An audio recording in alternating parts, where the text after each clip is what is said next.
জামায়াতে ইসলামীর আমির ডক্টর শফিকুর রহমানের সঙ্গে ইউরোপীয় ইউনিয়নের রাষ্ট্রদূত মিস্টার মাইকেল মিলার সৌজন্য সাক্ষাৎ শুরু হয়েছে।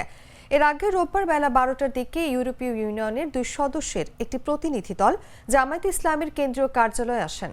এই মুহূর্তে জামায়াতে ইসলামীর কেন্দ্রীয় কার্যালয়ে আছেন সহকর্মী ইসমাইল সিরাজি। সরাসরি চলে যাচ্ছি তার কাছে।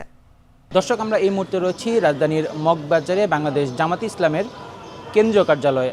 আপনাদের জানানোর চেষ্টা করছি, আজ কিন্তু বেলা 12টার দিকে বাংলাদেশ জামায়াতে ইসলামের কেন্দ্রীয় কার্যালয়ে এসেছেন ইউরোপীয় ইউনিয়নের রাষ্ট্রদূত মিস্টার মাইকেল মিলার। তিনি কিন্তু জামাতের আমির ডক্টর শফিকুর রহমানের সঙ্গে সাক্ষাৎ করবেন, সেটি কিন্তু আমরা জানতে পেরেছি। বেলা 12টার দিকে এই বৈঠক শুরু হয়, তবে বৈঠকে কী কী বিষয় নিয়ে আলোচনা করা হবে সেই বিষয়গুলো কিন্তু এখনও গণমাধ্যম কর্মীদের জানানো হয়নি।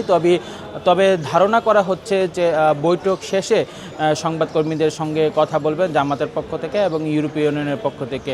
দর্শক, এই ছিল রাজধানীর মগবাজারের সর্বশেষ চিত্র।